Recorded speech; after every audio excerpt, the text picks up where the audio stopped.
moving on.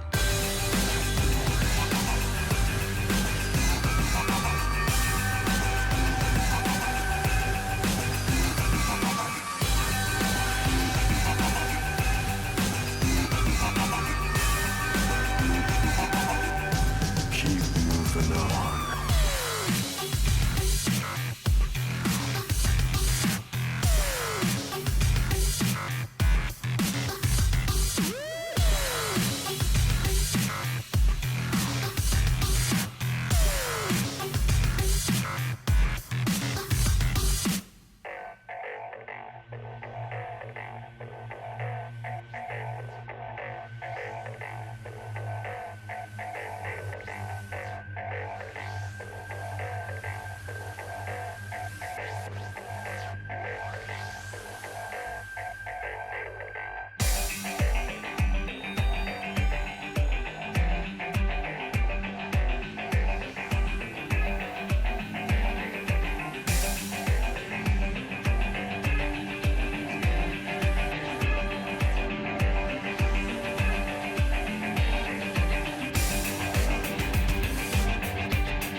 And they say I have a grim sense of humor.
Awake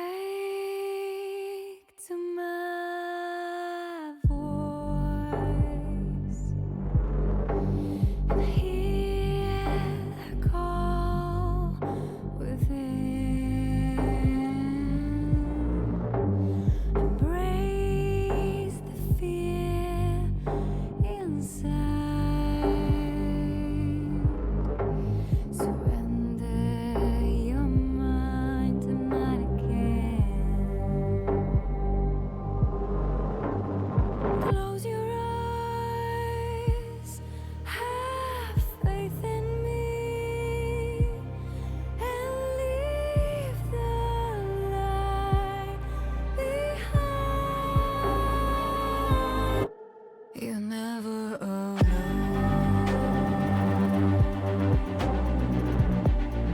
Whenever it's gone, let the shadows take hold.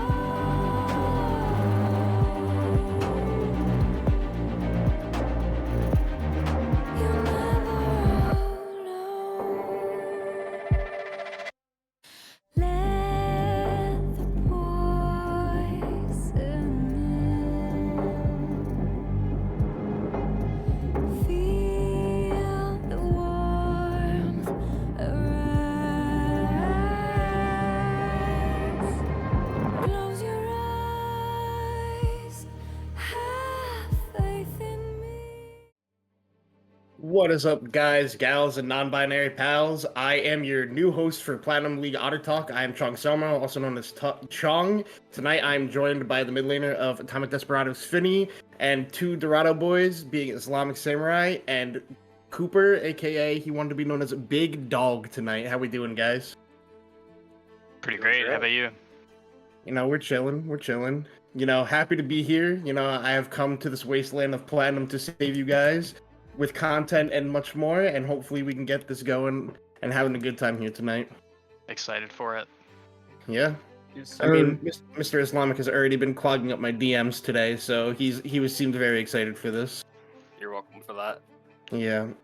All right, so let's just get this started and let's get these predictions up here because I saw some very interesting ones out of some people here today.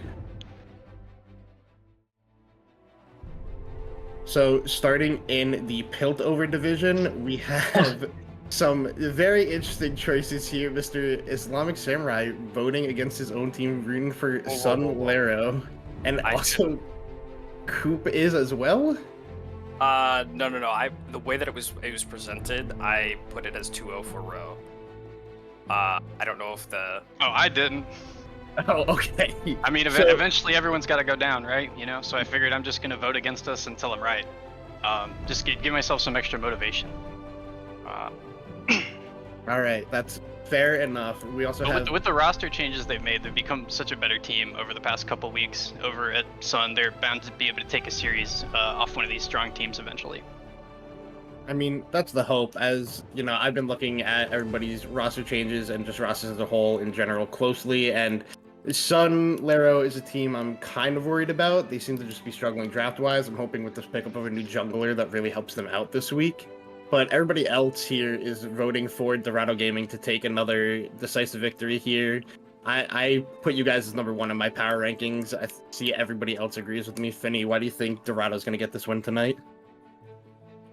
I mean, if you've looked at Dorado's track record, they've been a pretty dominant org over the past few seasons, so I think it's just going to keep on going from here, especially with Cooper.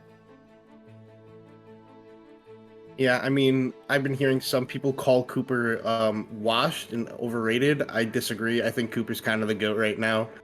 But let's just roll into our next series here in predictions. We got 4 across the board rooting for Imperial Gaming here.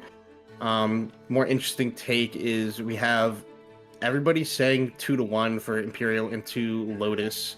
So Cooper, why do you think Lotus is going to be able to take a game off of Imperial Gaming here? I mean, they just like they play smart. They don't really like, at least in my opinion, do a great job. And I don't mean this in like a super bad way, but they're not a team that's gonna come out and like smash every lane, but they'll find some ways in the mid game to kind of just like get a foothold back in, and they know how to team fight correctly, like small stuff, like, you know, just like really basic macro, really basic team fighting. They have some players on the team we're pretty good at, so I wouldn't be super surprised if they're able to take a game. I wouldn't have been super surprised last week with how we showed up, that if they were able to take a game off of us. They're a decent team. They're just not really maybe on the level of the top two, but they do a lot of like the basic stuff pretty well, and that should get them into playoffs at least. It should let them compete in series like the one they had last week, where they had close games versus us, and they're going to have close games versus IG tonight. I still think IG is going to win, but it should be a very competitive series. I've been. Oh, what was that? I should point out that those are two different Hydro teams. The Hydro Lotus is the one that's playing against IG tonight. We played against White.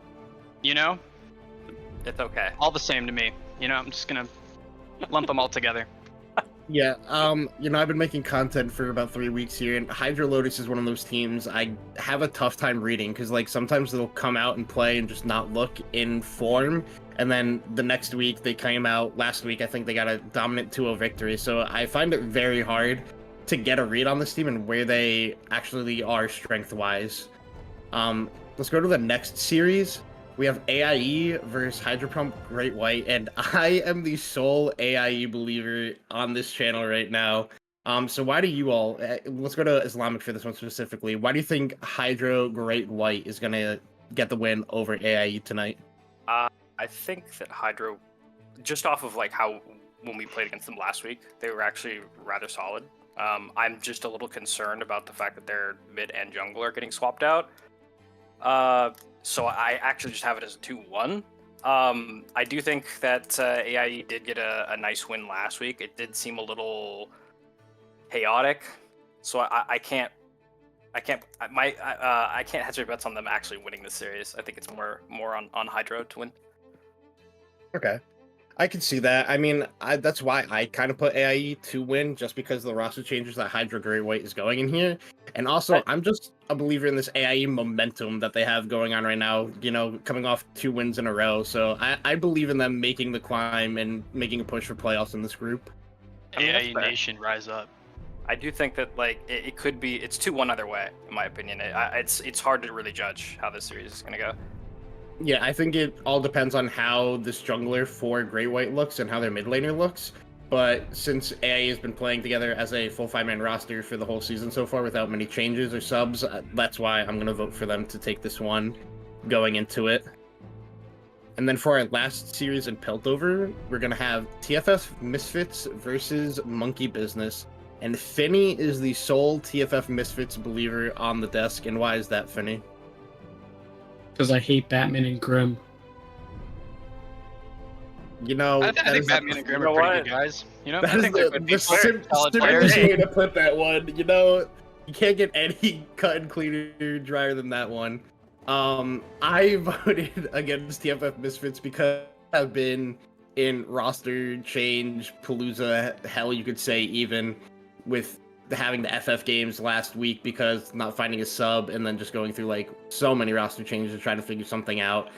Even with the group they have right now, it's still one where they have multiple players who are off-role. Players who were solid in other positions, but when they joined this team, they were not playing like the stuff that got them like, the success that I had in the past. Yeah, exactly. I'm very confused with why Silent K is playing mid. I don't know the reasoning behind that. I thought he was actually a solid top laner. Yeah, he's a very good top laner. Like, because I play for TFF in Emerald, and just like, I feel bad talking about them like this, but I have no idea what they're doing over there at TFF with this roster, because it just seems to not be working at all. I have no idea anybody on that roster besides IQ of a Coconut. I gotta take my vote back. Sorry, Batman. I love you. IQ of the Coconut isn't even on the roster anymore, Mr. Finney. He got removed earlier this week, and they were playing Coach K at mid lane.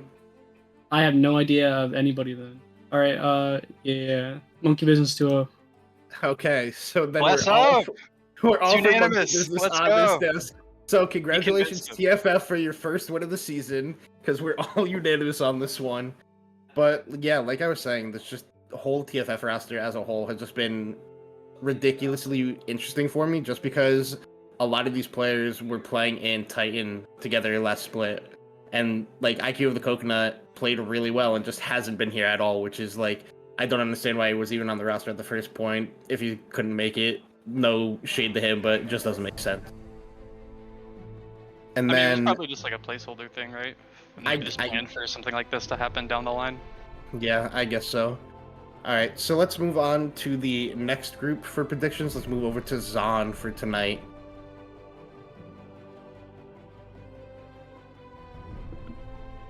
In the first match for Zon tonight, we have Hydropump Mako going up against Atomic Desperados.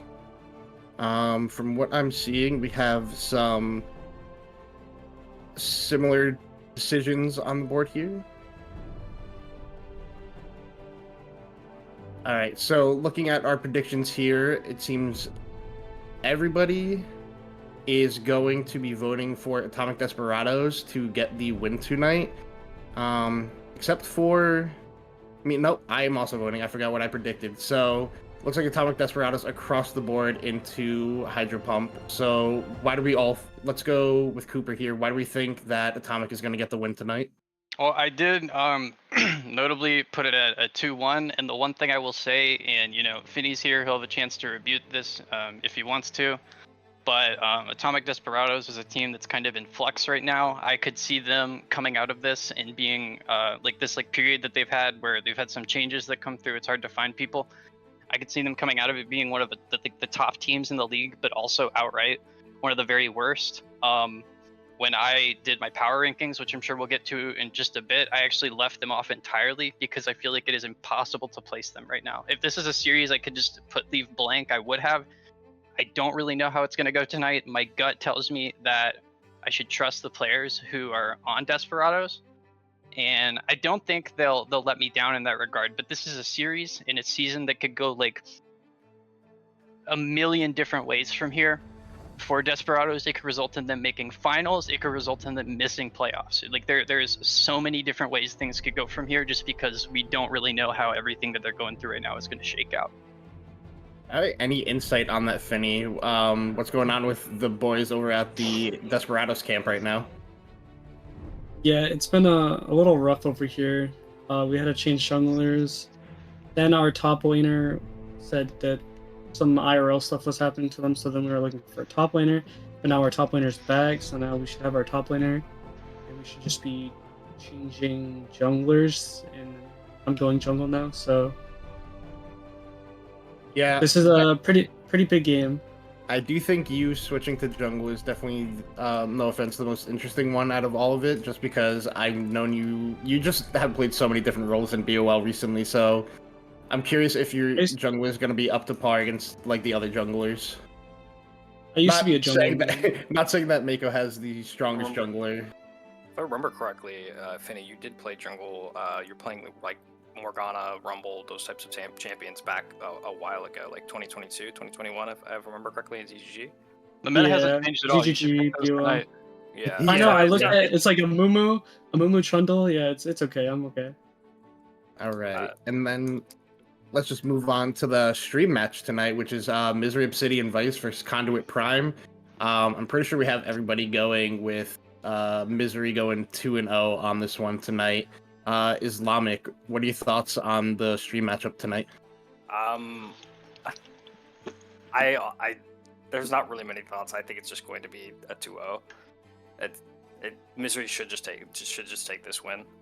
I don't see why if they struggle. I'm a lot more concerned about MZRY than I am about Conduit Prime. If Conduit Prime takes a game off of MZRY, then props to them. But I definitely think this is just a 2-0. Yeah, I love everyone over at Conduit, but it seems a little rough. They've been playing with role swapped top laner playing mid for a while since their mid laner couldn't make it. And then just being a promoted gold team into a higher up league, it makes it a lot harder to get off the ground going and, try to take some games off of these harder opponents when you're going through role swaps and roster issues like that, kind of in the same way that a few of the teams in this league have been going with. I'm hoping Conduit Prime shows us something here tonight, but, I love them. Shout out Bridget. She's pretty freaking cool, but I do not think they're going to get the win here tonight. I do think that the bot lane, like playing double mages, it's it's cool. I haven't seen any other. I don't think any other team has been doing that, but it is something that's interesting to see. I mean, with the recent patch changes, double mage bot lane is actually very strong, with champs like Syndra, Victor, Cassiopeia, Veigar all being very strong as an APC role now in the bot lane. Yeah, no, I don't disagree. It's just there's a possibility they could take a game, but it depends on what they show. And for the They did third, bring in Billy Willard. Sorry. yeah, they That did was bring covered in.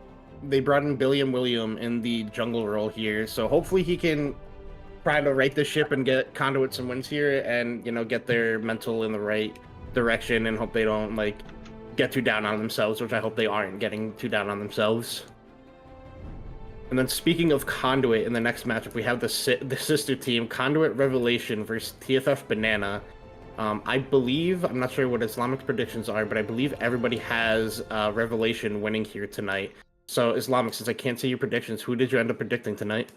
I had this as 2-0 for Conduit. I think Conduit is obviously the best team in the league right now. Yeah, I have Conduit at 2-1. Like, people, might dislike my power rankings and my content and stuff like that, but TFF Banana is 3-1. Y'all can hate on the power rankings, but if your team's 2-2, why should you be above the 3-1 team? Yeah, that's Like, true. even if I'm not the biggest fan of the support that TFF Banana is running with right now, bring back my boy Fallen Warrior. I still have to at least give them some credit, and I gave them the 2-1 victory, I believe, over. I mean, getting a game off of Conduit, even though I do think Conduit is. You can debate them as strong or stronger than Dorado, you guys. But it all depends on if Conduit actually rolls them, or if they decide to do some funny business with like an Asian Kazakhs and drop a game. That is true. And then in the last matchup, we have Literal Monkeys Champagne and my former team of SG Proton. And I'm gonna just go right to Finny with this one. Finny, how about you tell everybody what you predicted tonight? 2-1. No, no, you didn't. 2-1 who, bro? 2-1 You did who? not predict 2-1. To be honest. Alright, 2-0, and it's not SG Proton. If Finny has predicted that Literal Monkey Champagne is going to take the 2-0 victory over SG Proton tonight. I'm gonna pop some champagne tonight. Also, in the same regards, all Mr. Anderson Cooper he wrote said, let them boys cook. I don't know what that means. I'm assuming he's just hoping for some form of a fiesta. Is that true, Cooper? I mean, it's just going to be a good series where both teams are like motivated to win, so they're going to be trying their absolute hardest. That'll come through in different ways for different players, but both of these teams know that where they are in the standings, like they're going to have to show up to fucking play tonight. Full stop. This is a series that will define the season for them and give them the momentum they need going into these last 2 weeks. It'll help them establish themselves as a safer like seed in playoffs. I think this is the closest series of the week. I think it's unfortunate that SG was streamed last week, because if not, I think that this probably would have been the stream series of the week, just because it's such a great matchup and one that's so impactful. Yeah, I'm excited to see if anybody comes through with anything interesting for this, but I just think it's going to be like a very influential series on the way that the season goes for both of these teams from here on out. And I'm really excited to see who wins. I think it could go either way. Yeah, this is Also, actually. can Alf Go ahead, Finny. can Alf and Yomi afford to lose another game or another series? This is actually something that me and Islamic were talking about in DMs earlier. This is like kind of a must do a win here for SG Proton. They kind of need to right the ship and get it to a victory, because this is a points league after head-to-head, getting a 2-0 victory is really going to help them points-wise, and that's kind of what they need to do. Especially, a lot of people thought they were going to be a stronger team on paper at the start of the season, and they kind of need to show that here. Any follow-up thoughts on that one, Islamic? Yeah, they definitely need to. Well, I don't know if they need to absolutely 2-0 this week, but they do need a 2-0 for next week, and even possibly the last week as well. Yeah, I think for confidence, they need to 2-0 this week. Like, not even for, like, the points. It's more of, like, the confidence standpoint of it. It's like a get right series. Yeah, It's especially just- with the recent roster change of losing their jungler and picking up a new jungler and stuff like that. I do know Vesu. I know Vesu is actually a really, really good jungler. So I do think that they should do well in this series. It's just I still think that it's going to be rather close. Both teams are going to have to come out swinging, to be honest. Yeah, I'm like Cooper said, I really wish this was the stream match for the week. I think it would have been great. I think it just would have been super interesting to see the two of them go on this one live on stream. But sadly, somebody else will have to go ahead and cheat those games into their computer and be able to watch them that way. But overall, I think we're in agreement on most stuff. I think teams are definitely interesting, and I'm curious what you guys have here for power rankings. Let's go look at everybody's Piltover power rankings here.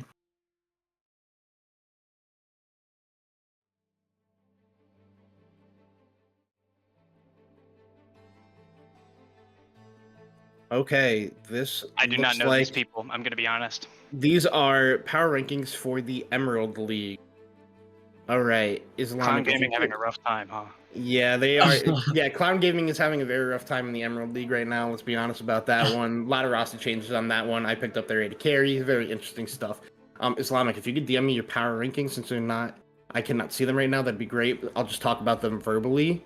We have all agreed that the number one team in Piltover is Dorado Gaming Row. I think that's pretty clear. You know, haven't dropped a single game in any of their series. Dominant wins most of the time. I don't think there's any questions about who is the strongest team in Piltover.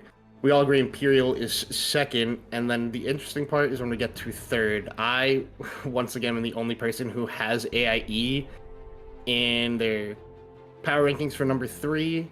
It looks like Finny here has Lotus. Who did you end up? Oh, we can see all of it now. Okay. So Finny has Lotus as his third power ranking, and then both Cooper and Islamic have Monkey Business. So Finny, why did you end up putting Lotus in the number 3 spot? I think Lotus is still a really strong team. I think that team's been together for a while, and then they just got picked up by the Jomeko team. So I think they have the chance to prove that they're still one of the top teams.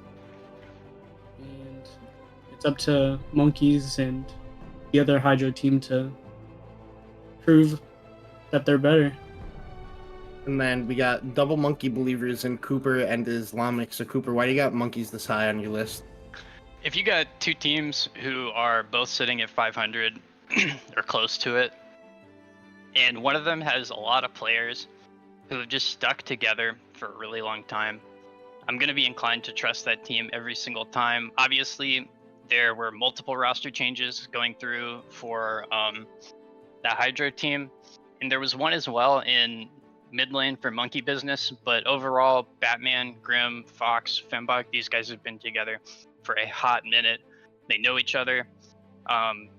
You know, they know what kind of challenges they're going to come up against, and they know like how they need to solve them as a team. So I'm inclined to trust them more just because their core is stable and has been for a lot longer. So there should be a lot of familiarity to fall back on, even if they don't have maybe the firepower of some of the teams right above or below them. Yeah, and once again, I am the sole AIE believer. I don't know. I just feel like I gotta be the one to root for this team. Like, they started the season 0-2, they've gone 2-2. They're in the race for playoffs with the pack of everyone else who's at 2-2. So if AIE only has one fan, it's me. If AIE has 0 fans, I have sadly died. So I will root for this team. I'm power rank them high because they're on a hot streak right now, and I feel like I can't bet against them until they prove me wrong. And then in the 4th spot, we got both me and Finny agreeing on Monkey Business, and then we got Cooper and Islamic on Hydro Great White. I assume you guys did your power rankings before roster changes. Would it cause you, Islamic, to move Hydro Great White down in the power rankings? It's hard to say. I just think that for right now, even if the roster changing changes going through, it just depends on how the series plays out tonight. Obviously, if they come out and they 2-0, then I'm keeping them at that spot. But it's I can't really say I can move them up or down right now. because every other team below them, it just seems a little bit shaky. Yeah, I agree with that for the most part, except for my AAE boys, keep them up high. But That's we true. have, yeah, I gotta root for him. I always will. And then in the next power ranking down, we got me and Finny putting Great White there, while Cooper and Islamic, you both have TFF there. So Finny, was your position of Great White determined by their roster changes, or was that just your gut feeling, even with the old roster that they had?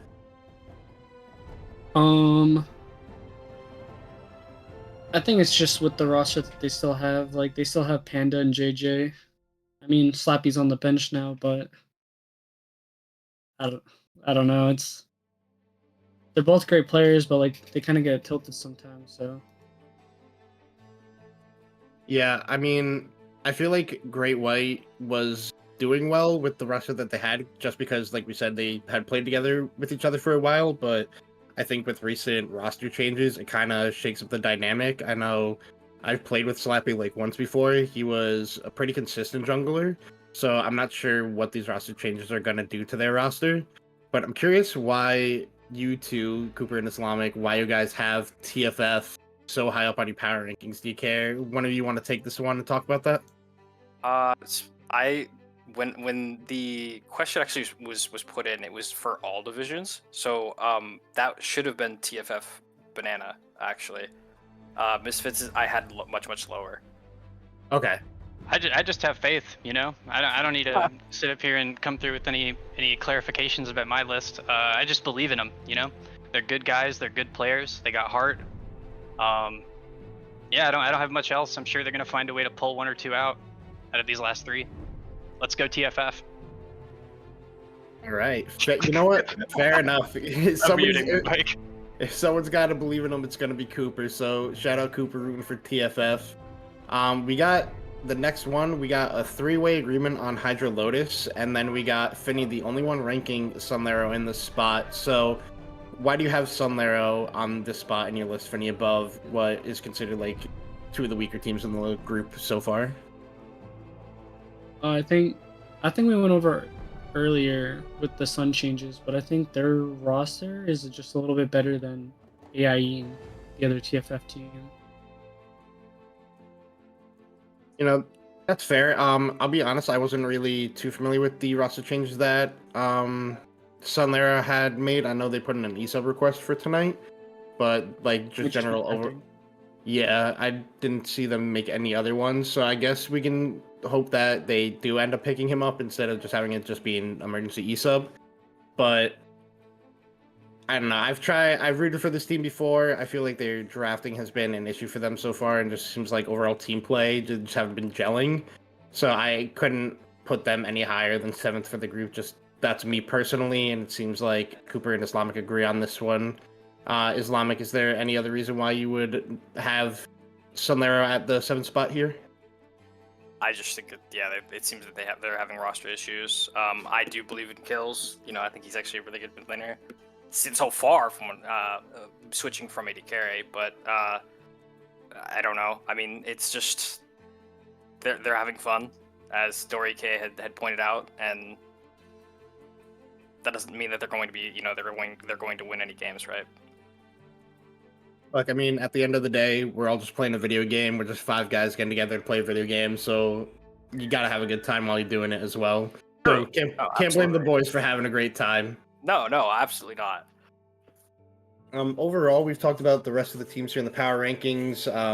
We got, you know, AIE in the bottom 2 for both the last team for both Cooper and Islamic, and me and Finny both agreeing on TFF. We touched on this roster changes for TFF and consistent roster, and then AIE has just it seems like a lot of people aren't believing in them the way I am, just because I gotta believe in them. I gotta believe in the boys. But overall, it seems like we're pretty much in agreement for most of the reasonings and stuff here for power rankings wise. So let's switch it over to the Zon power rankings, and let's see if anything spicy is here for that group. All right, so it seems like, we're all in agreement. Concise is best team, Conduit and Revelation. I really don't think there's a question about that one, but let's just go over them for a little bit here. Finny, why do you have Conduit Revelation as number 1? I have a question real quick. How are you gonna say that we're gonna 2-0 Mako and then list us as the last team? No, I no. did This not is have what that this is how I put it. I wanted to leave you guys off entirely. I believe your team Oh, could be put okay. at any spot on this list, and somebody could argue the case. They could be put last, second to last, first, second, third. No, anywhere for real. You could make the case that your team belongs in any one of the spots on this list because we don't know what's going to happen. We don't even know who's going to show up next week, right? I don't mean that in a bad way. Just like y'all are still No, neither figuring do it I. out. It's okay. So as y'all go, I mean, we'll start to get more of a solidified idea. But I wanted to leave y'all off my list entirely and have y'all be kind of like separate and like we're waiting to see. My list is actually rather closer to Chong's. I don't know why it has it. Why SG is actually higher. I did send the list. Yeah, I have your list Yeah, here. I it's- see it's- it. Do not worry. Yeah. We're basically the same, minus a few spots. But we have Red is the obviously the best team. Concisus, Conduit Revelation. Probably you can debate best team in all of BOL Plat or second best team, but that obviously would make them the best in Zon, and then MZRY, Obsidian Vice as number 2. And then the third spot is where we start to get a little bit different. It looks like we have 2 SG believers in Finny and Coop, and then both me and Islamic have TFF Banana as our third team, actually, from the message I got from Islamic about his power rankings. So, Finny, actually, let's go to Cooper. I apologize, Finny. Why do you have SG as number 3 in this group?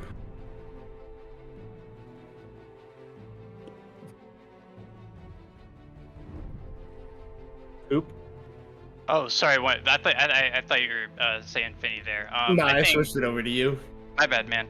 It's all good. For SG, I mean, I still just like trusted the players that they have, right? Like, regardless of what your record is, if we start them off at 0-0 and look at the rest of the schedule that they have, they're in a position after this change, if it's one they feel good about, to run the table as they might need to, and then be able to get into playoffs. I still just like, I want to trust the bot lane and the top lane they have, especially in the experience they have, the success that those players have in the playoffs. Alf himself is a really strong player, but it's definitely been like, if you look at his stats up and down so far this season, they obviously have a jungle change, but watching their games on occasion when I was able to, I'm inclined to think that this change at jungle probably made them better. And it's one that might give some of the players on the team a little bit more confidence, just to kind of like make the plays that they need to make to win the games, right? Going into this next like really important week and like coming weeks. So I trust the players that are on the team. I think that the change that they made probably did make them stronger, and it's just these are players who, you know, I've gone deep in the playoffs with, or had to deal with deep in the playoffs with time and time again. So that's where I'd put them so far based on how they've shown. Yeah, I mean, my boys at SG know I love them, but I can't put them any higher than 4 right now, just because they have a worse record than TFF Banana. I believe this roster change, like you said, is going to be better for them as a whole, and I'm hoping that it works out for them, and I'm rooting for them, even though I'm their number 1 hater, always will be. But then we got Finny putting his own team in the number 4 spot. So, Finny, why do you think you're number 4 with your roster changes? Honestly, when we have Socks and Web back-to-back mid laners, I think that's a pretty strong combo. And then if Aspect is able to keep on playing, he's one of the stronger top sides. And then our bot lane is pretty consistent. I think the only focal point that we have to like work on is definitely jungle, because I think that's our weakest role right now. All right. And then just a little bit, I'm going to speed run here on these power rankings. We got both Cooper and Islamic putting Monkey Champagne at number 4. I believe, hold on, let me double check Cooper's here. Oh, no, at number 4, he has SG. And then at 5, we both agree that it's Monkey Champagne with Finny, but TFF Banana is there for Cooper. Then in the 6th spot, I have Atomic Desperados. Finny's got TFF Banana. Cooper's got Mako. Finny also has Atomic Desperados. Finny, why did you put TFF Banana all the way down here? Listen, I don't know. Like, unless they just didn't show up against our series, I felt like we rolled TFF Banana. And then I guess they're rolling other teams, but like when we played them, I felt like we smacked them pretty hard. You know, that's a valid reason. Like, it's always personal insight that makes you do your power rankings better. I'm just the guy behind the screen looking at stats and voting for teams that way while you guys are actually on the Rift playing against them. And then we're all in genuine conciseness that the bottom two teams sadly are Hydra Mako and then Conduit Prime in last spot. But I do not want to hold you guys up too much longer. I know you guys got series starting in another minute. So I want to say thank you to Anderson, Islamic Samurai, and Finny, all here joining me tonight on Otter Talk. Anything you guys want to say before we go? Let's go Conduit Prime. All right. Well, that is going to be it for BOL Platinum Otter Talk tonight. I want to thank everybody for coming in and watching this. Thank you to the production, and I will see you all same place, same time next week. Have a good one. Let's go, SBK.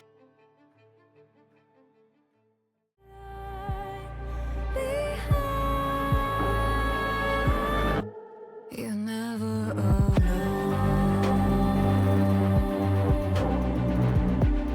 Whenever it's cold and the shadows take hold,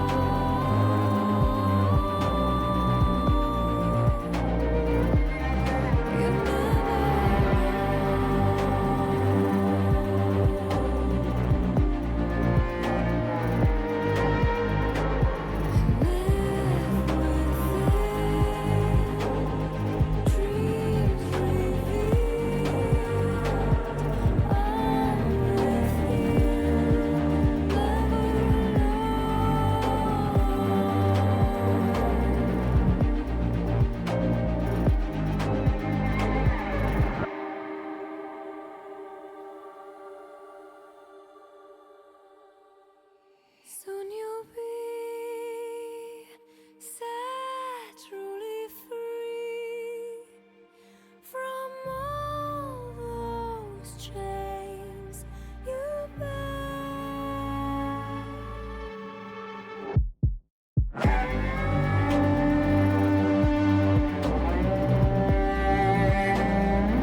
welcome in everybody to BOL Platinum League. I'm Soma once again, and I am joined tonight by Becky. We have a wonderful matchup of MZRY Obsidian starting on the blue side tonight against Conduit Prime on the red side.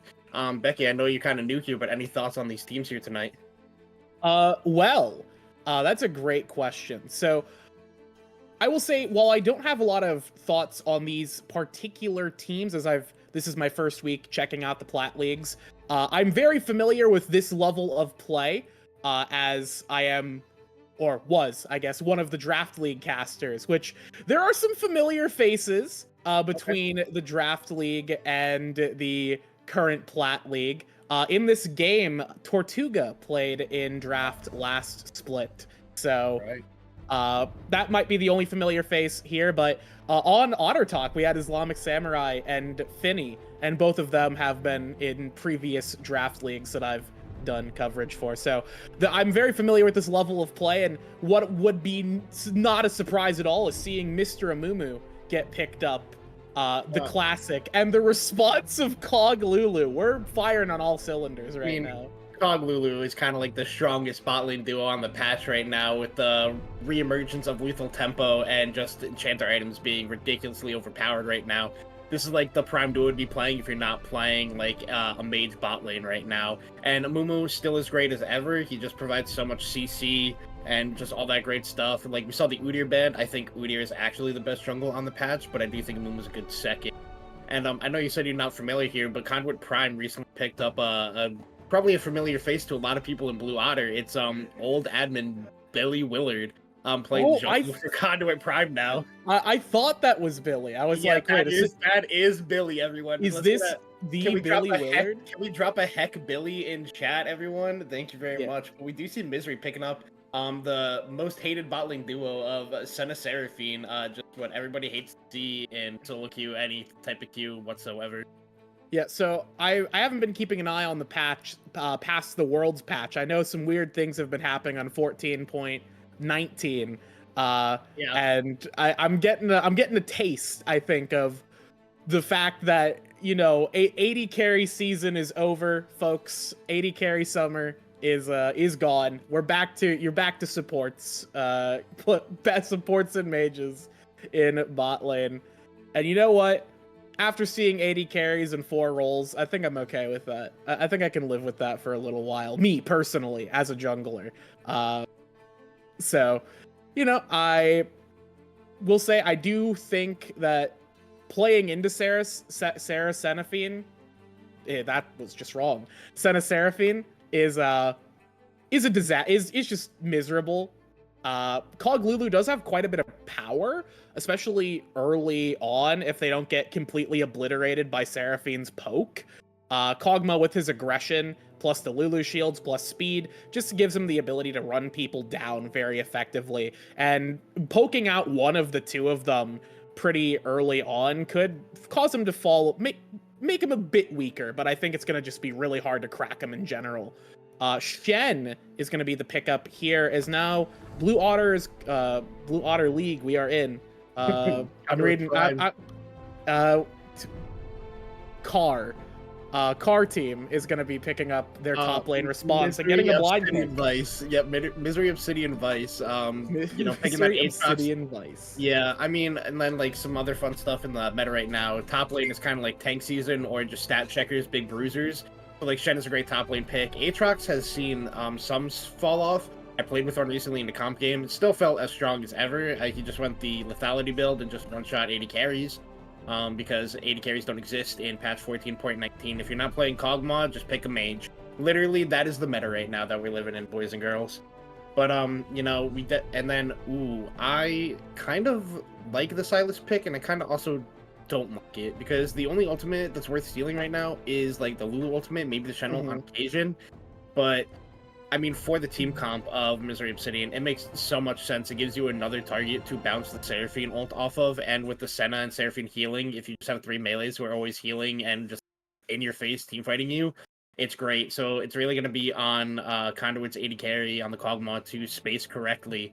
And okay, I don't want to cast this game anymore. Yone is my least favorite champion in this game. Like he's here. They're buffing him next pack. He's already course. broken. He's course. already broken. He can be 0-4, and then he doesn't die when he gets one item because he presses E, and then he kills your whole team while not taking any damage. It's just not course. balanced and not fun. Riot Games need to fix the champion or just remove it, please, because it is my perma solo queue ban. I don't care what role I'm playing. Look, I think it's really heartwarming that Yone currently is a shout out to Yone and the last TFT set where it was either the last one or the one before it, where you just put Titan's Resolve on him and he was indestructible. Reaper Yone. That was It was Reaper Yone with I forget the moon one, but it was just ridiculous. Yeah, Umbral. Yeah, he was an Umbral Yone Reaper. with Reaper. It was ridiculous. Yep, and that's Yeah. basically what you get in solo queue right now with Yone. With the if he goes it looks really good into this mid lane matchup. You go grasp into the Iceborne Gauntlet, and you just like never die. It's ridiculous. Like that is getting love nerfed it. next patch, but Yone is getting buffed, so Yone's still gonna be picked no matter what. That rocks. I mean, looking at these two drafts here, Becky, which one are you more in favor of? I gotta say,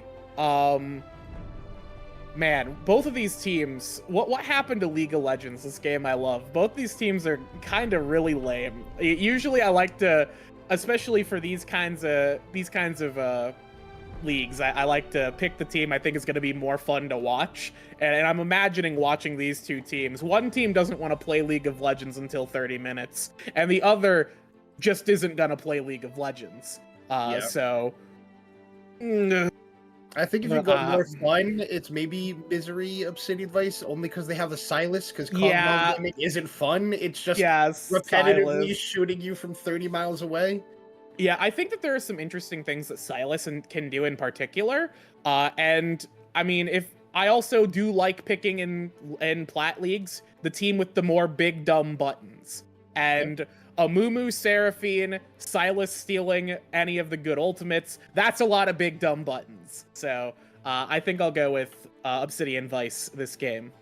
I think I'm gonna have to root for my boys at Conduit, and I'm gonna vote for the overpowered bot lane duo of Kog'Maw Lulu, because if this Kog'Maw can just space correctly and get all the damage out in team fights, it's gonna be impossible for MZRY Obsidian to do anything into that champion. It's kind of just like the OP pick right now on the patch, but MZRY Obsidian does have the buttons to get on top of it. It just depends on if they can execute it and if Conduit peels correctly for the Kog'Maw, but it's definitely gonna be an interesting game. But like I think with that we should just head to a break here, and then we'll see everybody back on the Rift. See you soon.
welcome back, everybody. Here we are loading into the Rift. We got MZRY, Obsidian, Vice on the blue side, and we got Conduit, Prime on the red side. Looking down at summoner spells and everything, you know, I said that there was a chance we would be getting the Grass Bione, but we're not getting it this time. Razor choosing to go with the tempo now that it's back and added to the game, which everyone is so happy about. Do you see anything interesting here on the Rift so far, Becky? Honestly, not really. I think one of the things that we can definitely take a look at is the fact that Tortuga and Trux are running double Airy in the bot lane. They are really looking to play aggressive and just poke to death. Death by 1,000 cuts into the Kog'Maw Lulu. And I think that that's not a bad strategy, especially because Lulu doesn't have any innate sustain. She's got shields, but this is not on an infinite cooldown. You can just poke them when the shields are gone, and that damage is going to stack up very easily. Even just auto attacks. So we do have a bit of a trade here, as Razors for Life's going to take a bit of damage off of the Abscond Abduct, but not going to be a huge catastrophic loss. Klug is going to find something up here, maybe. Just going to have a little bit of a scuffle as the top laners return to normal behavior, and the poke begins. Yeah, this bot lane matchup is really going to be on how much Zill and Bridget can dodge the damaging abilities in the bot lane. Wall Street going in here again. Wall Street actually has been on a tear recently, one of the better mid laners in the league so far. This man is a carry by the definition of it, and you know, it's definitely going to be interesting to see what he does in this up against Razor's Life. But like I was saying, like Zill and Bridger are going to have to dodge as much poke in this lane to do any sort of thing you want to sustain through this lane, or just try to be able to actually live. Because, like you said, Lulu has no innate sustain. It makes it very hard when both bot lane of the enemy team, it's a double sustain lane. They even took heal. You know, Tortuga's running that TP, so it's just, like you said, death by 1,000 cuts, and if the bot lane of Conduit Prime ever takes a bad trade or a bad reset, they're just going to get punished so hard by it, because, you know, Tortuga can take that for a recall, TP back into lane, and just keep the pressure going. And we see a flash here in the mid lane. And then we got Mr. Billy Willard going for the re-engage of flash away here by Wall Street as they're still fighting. Billy Willard going to go down first to the silence, and Wall Street going back in, popping the Zac passive, and I was wrong. Razor for Life going down first, and it looks like Jesus with the J's on and Mr. Wall Street here are going to get that 2v2 victory. It seems like we lost Becky a little bit here, so I will continue the solo cast. As we see up here in the top lane, we see Narva going in onto Klug. Klug taking a big chunk of damage here, but being able to live through that one. And welcome back, Becky. We got you. Yeah, hopefully. Do not know what happened. Internet just vanished. You know, I love living in the middle of nowhere sometimes. It feels great. Yeah, jumping back in here. Last thing I saw was a flash getting blown in mid and first blood going down. The flash Q3 to get that solo kill in the top lane. And MZRY is started off early here against Conduit Prime. Yeah, big dunk from Narva. And that is just going to be the entirety of the top side having an advantage. And really for this team, that is exactly what they want to have. Because honestly, in the bot side, you're not really going to expect much. You're fine going even, although you'd really like to put Kog'Maw behind. But the fact that the top side of the map is going to be what really matters for you. If they're strong enough to deal with Kog'Maw Lulu, then it does not matter what happens in bot lane. No, it looks like we're going to have a free gank as Razor's going to get stunned up. We do have just the stun going down. We got another bandage in tow. Don't even need it as Wall Street will pick that one up. Yeah, that was really smart pathing there by Jason, going around to get that wraparound gank and making it impossible for Razors to do anything. Already using the Q3 and the E to go in, try to get a trade on here. And we see Jesus running the map now. He's up top lane now. Yeah, we do have a stun. It's going to go wide. Bandage toss not going to quite land. As in the bot side, we do have a trade right here. Aggressive movement from Zill is going to do quite a bit of damage. Yeah, even with this double lethal. All right, you cut out there for a second, Becky. Got you back. But like I was saying, even to the double sustain lane, like Kog Lulu is such a strong pairing. You see there, they go on the front foot in lane after Son of Seraphine. All their abilities take a positive trade for them, which is kind of what they need. They need to get the upper hand advantage in this lane to make the comp for Conduit Prime, because the rest of the map is already a bit behind it for them.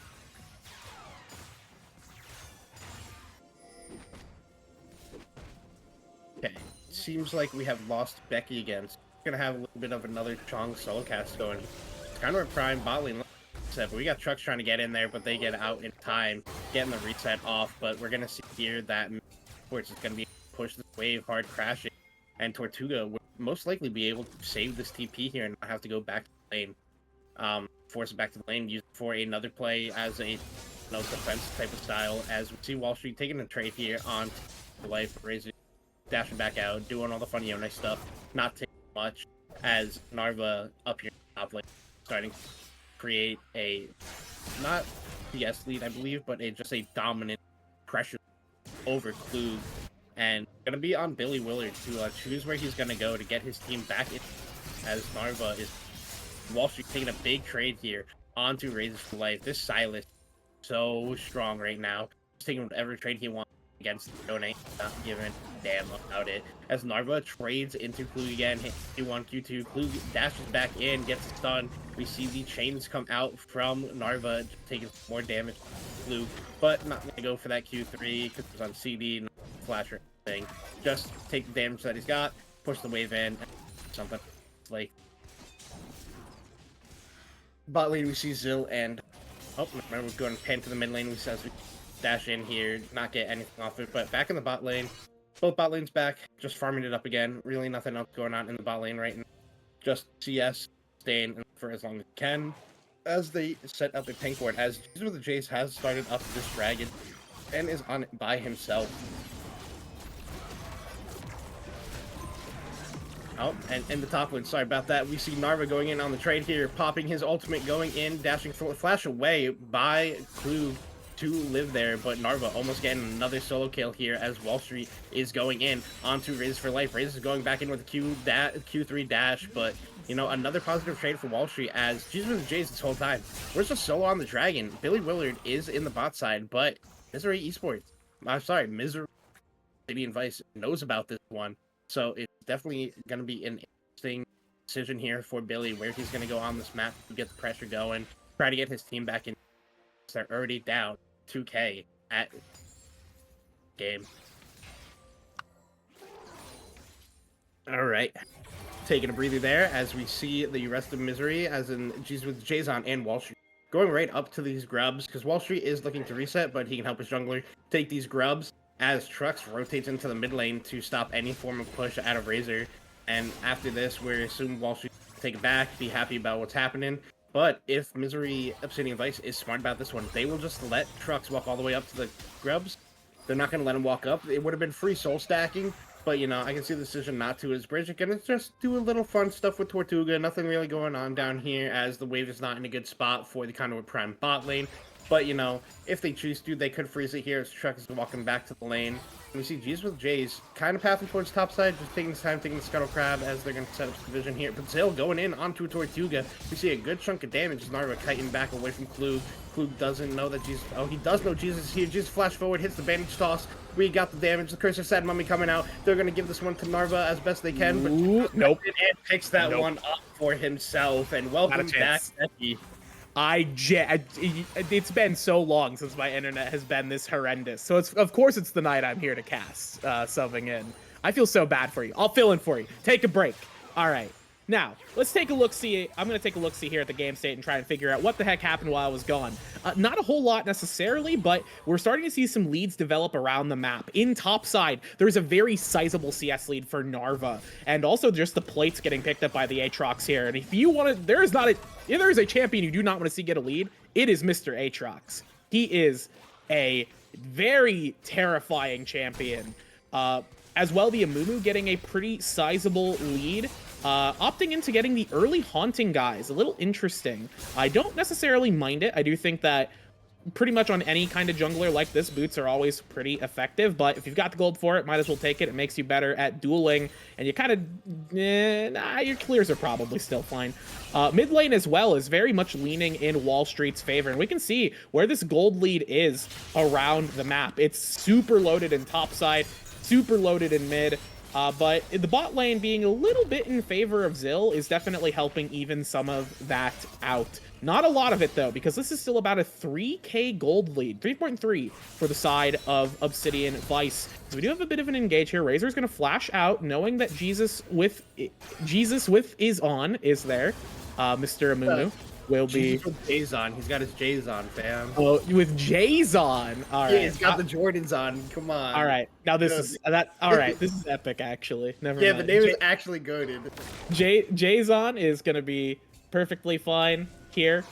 Yeah, and just total control of the map right now, and honestly, total control of objective as well. As Obsidian Vice picked up the first Drake, Tortuga must be struggling with the same issues I am right now. Looks like we're gonna have a pause incoming, but Billy Willie is gonna look for an engage here right now.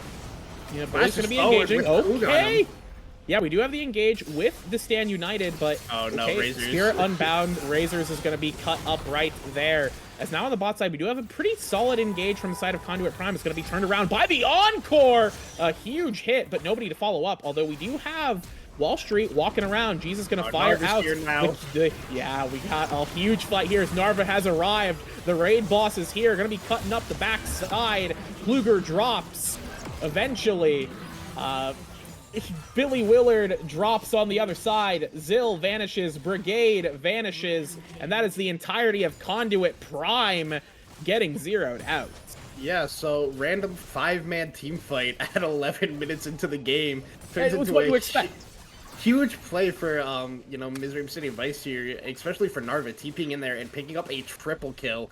This Aatrox is literally going to 1v5 this game, or 2v5 alongside of this same exact stat line of a Silas that they have going on here. And it just looks like, you know, kind of what a lot of people expected in the predictions. It's MZRY Obsidian Vice having a dominant early game and a dominant game so far over Conduit Prime here. Yeah, a very dominant performance for sure, as supposedly was expected. But, you know, it is still, and it is League of Legends, after all. Weirder things have certainly happened in the world of League of Legends. Bigger leads have been thrown, especially in Plat Leagues, as the Drake will be, the next Drake will be spawning eventually.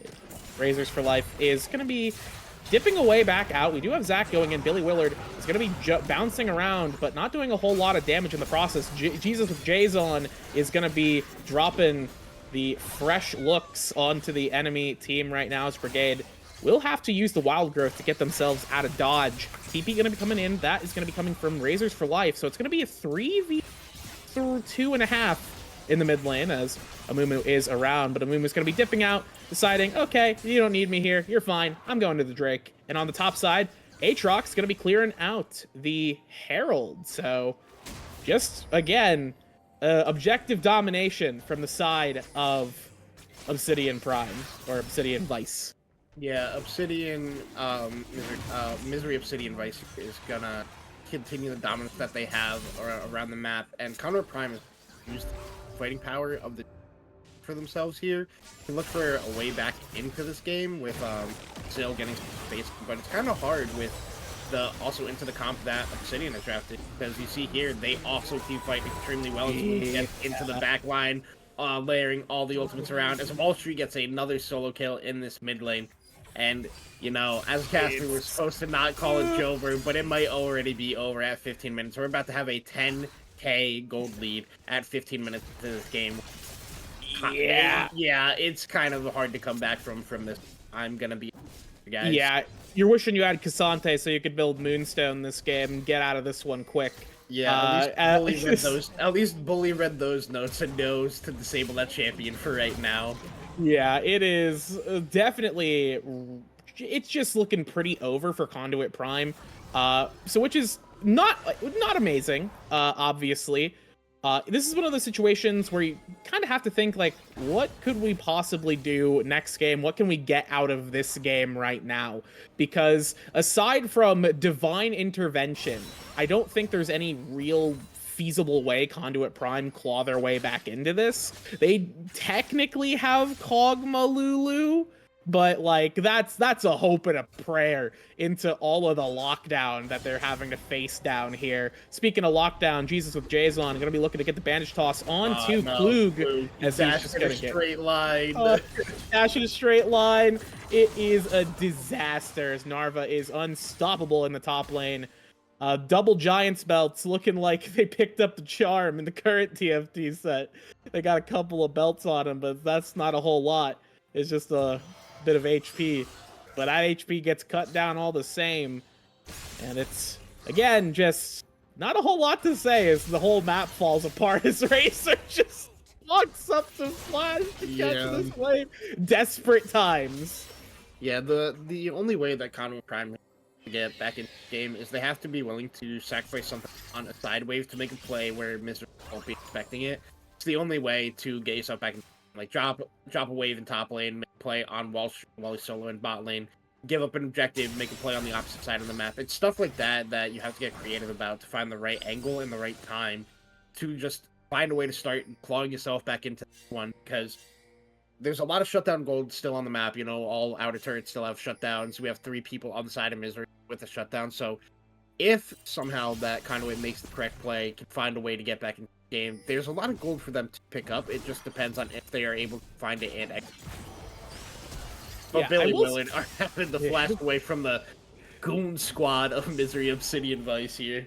Yeah, and this is exactly what you kind of want to be with the MZRY Obsidian roster here. Is you just want to, now at this point you've got a huge lead, you kind of just want to death ball around and bully people out of getting any amount of gold at all.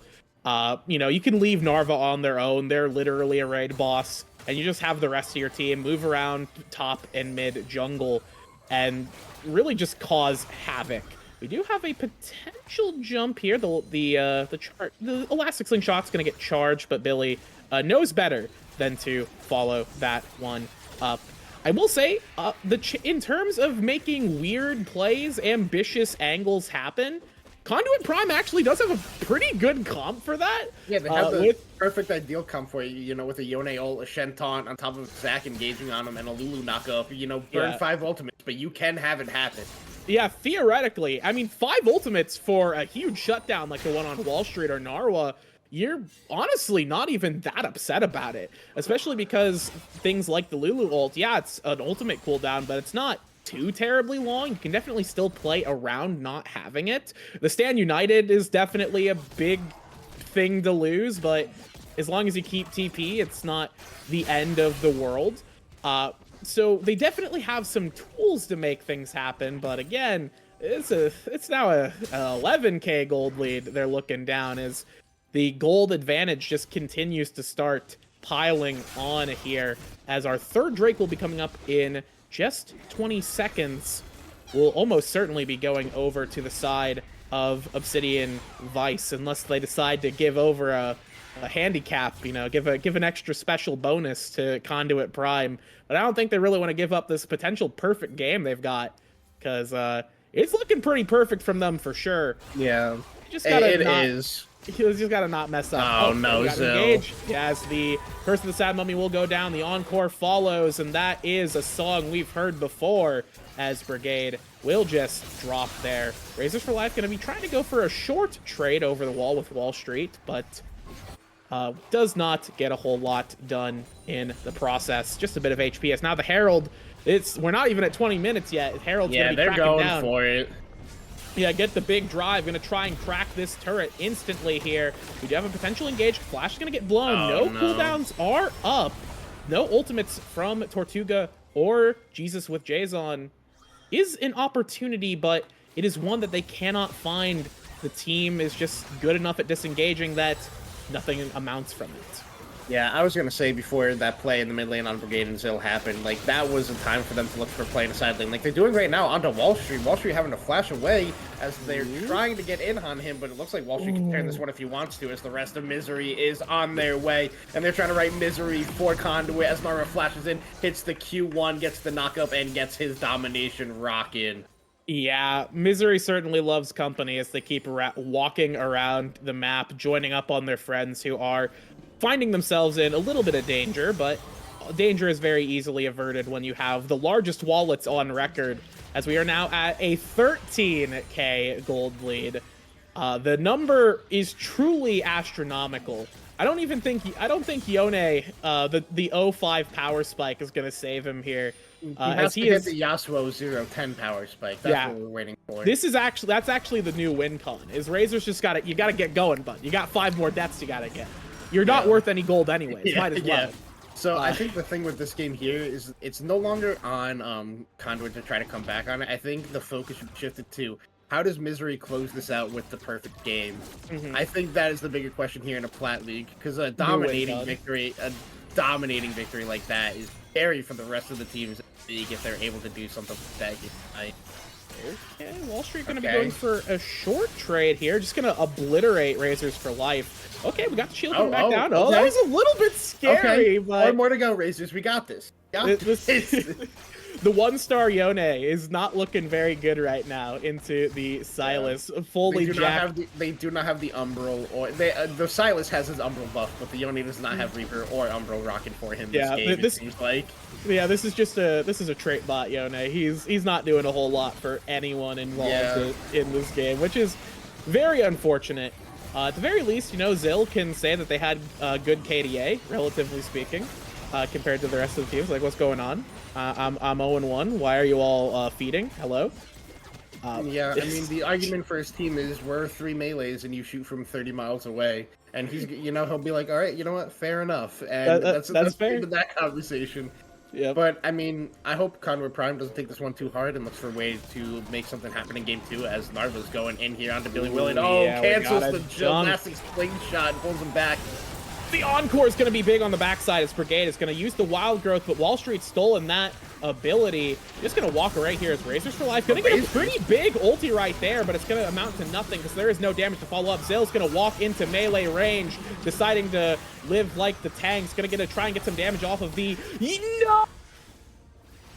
Okay, so Zill still blew up Tortuga in the passes, and Brigade is going to have to run for their Lulu life, and no, they choose to fight! I love Battle Lulu going in for that one. No, you know what? At the end of the day, I think if I'm Conduit Prime, we won. We just won the game. It doesn't matter. You were going to lose anyways. Your goal was to prevent the perfect game, and by getting Tortuga there, by sacrificing yourself on Kog'Maw to get the explosion, that's what we call gaming.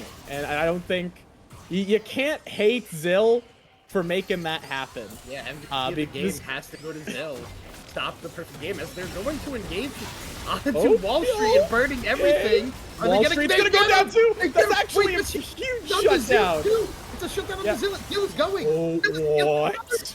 2 shutdowns for Zill. Oh no, this is actually so bad, and they're still going. Wait, oh, Billy missed that, but the knock-up's good. They're still going.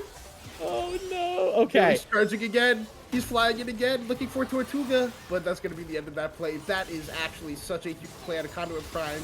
Tortuga gets 2 huge shutdowns, but also we can see how far ahead as Aatrox and gold bounties.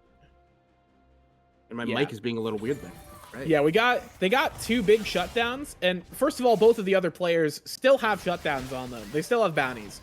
And second of all, that has only gotten us, we've closed the gap. We are now back at a 15k gold, 16k, 15. I'm an English teacher, not a math teacher. 15k gold lead for the side of Obsidian, and it is, you definitely, again, Zill is like, man, my KDA was great this game. And honestly, I'm not saying, but it's impossible anymore. They can win. Zill has 2 items and 3 kills and working on his 3rd. That was actually such a huge play for Conduit Prime. Yeah, now with super minions flooding it through top, that's just more free gold that you can just keep throwing onto Zill and say, Zill, you have to hyper carry us through this game. That's our goal here. Yeah, everyone else is just gonna have to give their lives up for Kog'Maw. Just, Yone, you don't matter. You're a stun bot.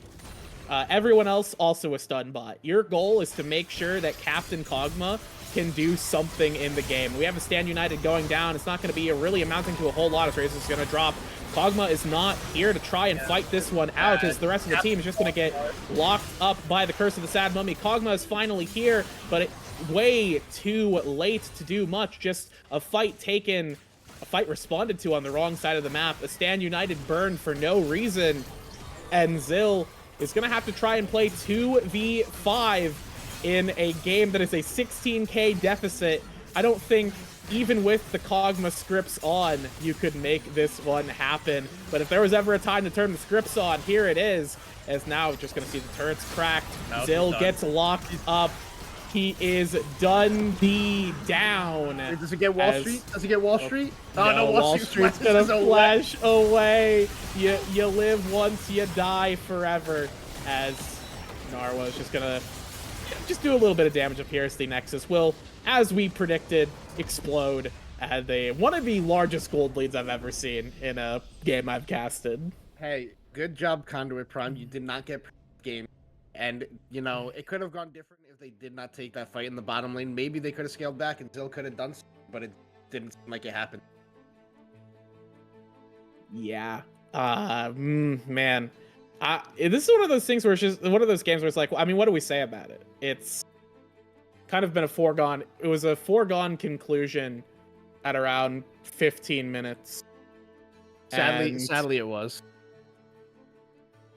And, you know, it's one of those things where you're Conduit, you're stuck in that game, and it's like, well, we got to find something to keep us going, kind of think about what can we do next game, get something out of the game. And I think that at the very least, stopping the perfect game is what we call an emotional victory.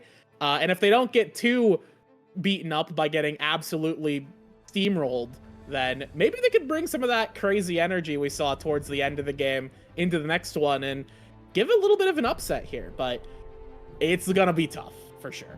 Yeah, you know, Conduit gonna have to look to bounce back here, come up with a different strategy in game and in draft, and hopefully get a game off of MZRY Obsidian Vice here and make that reverse sweep happen. But with that, we will be taking a short break here, and we'll be seeing you on the other side for game 2.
Welcome back, everybody. Here we are in for the Game 2 draft of Conduit Prime, Misery Obsidian Vice. Side swapping this time, we see Conduit taking the blue side and Misery taking the red side. So far, we see similar bans to what we saw in Game 1. The only difference so far is the Udyr being left up, so I'm curious if Conduit plans picking it this time around. What are your thoughts so far on this draft, Becky? I mean, I would love Udyr to be picked up, and there he is. Yeah, the strongest jungler on the patch. You tell me Udyr's strongest jungle on the patch, I'm playing League of Legends again. I'm finally here. As somebody who made a name for themselves 2 seasons ago in another draft league, playing Udyr and Maokai exclusively. I love to see Udyr. I'm glad he's back. I'm glad to hear he's doing all right for himself after what's been a pretty rough season for a while.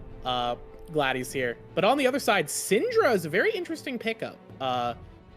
Especially a blind Syndra here. There are a lot of picks that can kind of abuse it, theoretically, but it is very funny. It's very funky. And on the other side, we have...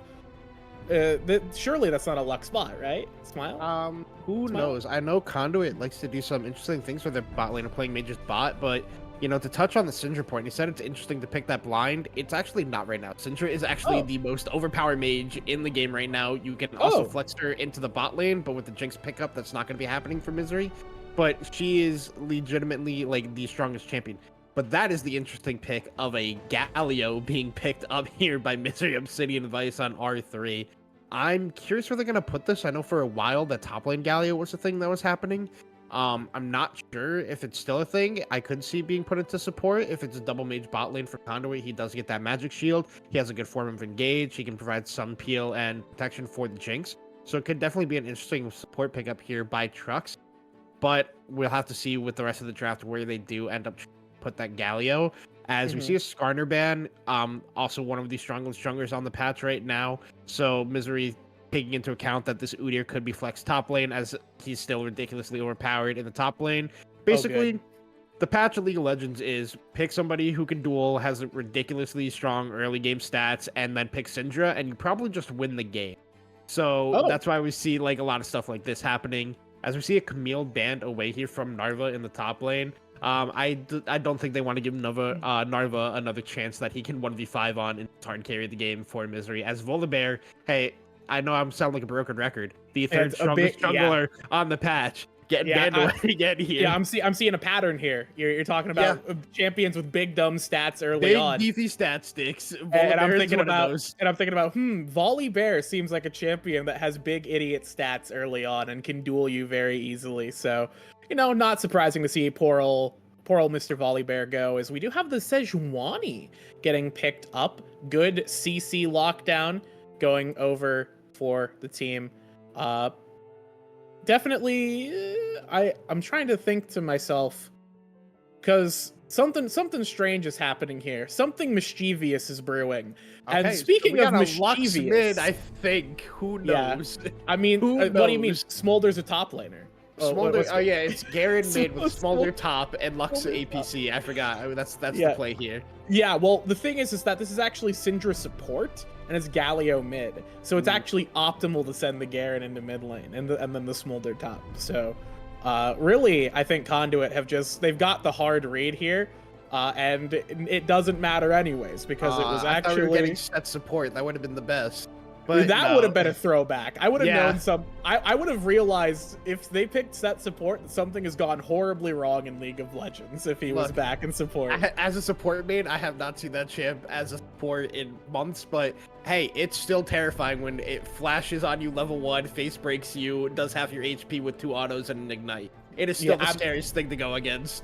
I mean, that's support. That's why I loved playing set support before they understandably deleted him from the support role. So taking a look at these drafts here, assuming that I'm okay, my camera's being a little funky, but that's okay. Taking a look at some of these drafts here, what we have now on the table. I'm curious as to what your thoughts are. Do you think that Conduit Prime have found the solution for this game, or is it gonna be another uphill battle? You know, I'm gonna be honest. I do think it's another uphill battle here. Misery's team fight comp is insanely overpowered. I know a lot of AD carries are hating on Jinx right now. Let me tell you, I played Emerald. We locked in a Jinx AD carry. That thing got 15 kills. It is. I think Jinx is still ridiculously overpowered on the patch right now. I think she's very strong, but that team fight comp that Misery has is insane. And Conduit has. They have the scaling potential. You did draft a Smolder. He scales to infinite. You have better side lane pressure with the Garen compared to like a Gnar. He just does side lane better. So Conduit is gonna have to find a weird way to win this game with the team comp that they drafted, because it's not a typical team fight comp. They're gonna have to find weird angles, weird picks with the Zyra Lux that they have drafted, because that is what they're great at doing, is getting picks on champions when not expected.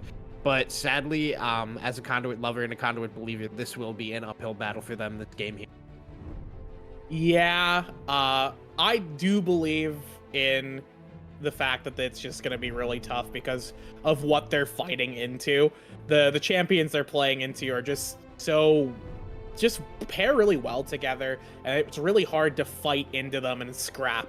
And champions like the Udyr, like the Garen, even though they have tools to try and negate some of that pushback, you still have to deal with stuns, slows, shoves. You know, you have so much that you have to deal with. Traps as well from Jinx. You only get one double tap E as Udyr.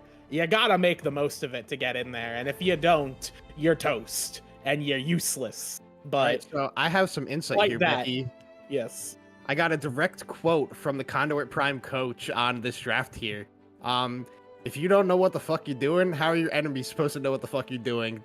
Quote, I am Cutie Pie, quote, Trash Panda 2024. And that's League of Legends, and that's the greatest mind of all time, and that's why I'm thinking, I'm believing in my man Udyr, I'm believing in Trash Panda, I'm believing in Conduit this game. I mean, I think with that note, I think we're gonna see some spice, and I think this might be a Lux Zyra bot lane. But we'll have to find that out on the other side of this break when we get onto the Rift. See you guys soon.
And welcome back, everybody. Loaded into game 2.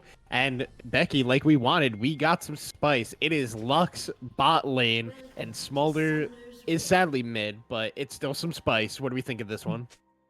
You know, this isn't quite, Garen mid counterpicking the Galio mid with the Syndra support, and the Smolder top lane, but I guess it's still kind of interesting. It's still something. Looking around at the map though, nothing really stands. I mean, Lux is in bot lane. That's certainly interesting. I know 80 carries are, kind of not feeling so hot these past few days, but we still have one in the mid lane, and I guess that's worth something. Might not be worth much, but something is more than nothing. In the top lane, Garen and Gnar is a very just very standard. A lot of things are just going to be standard, despite the fact that we have this Lux Zyra.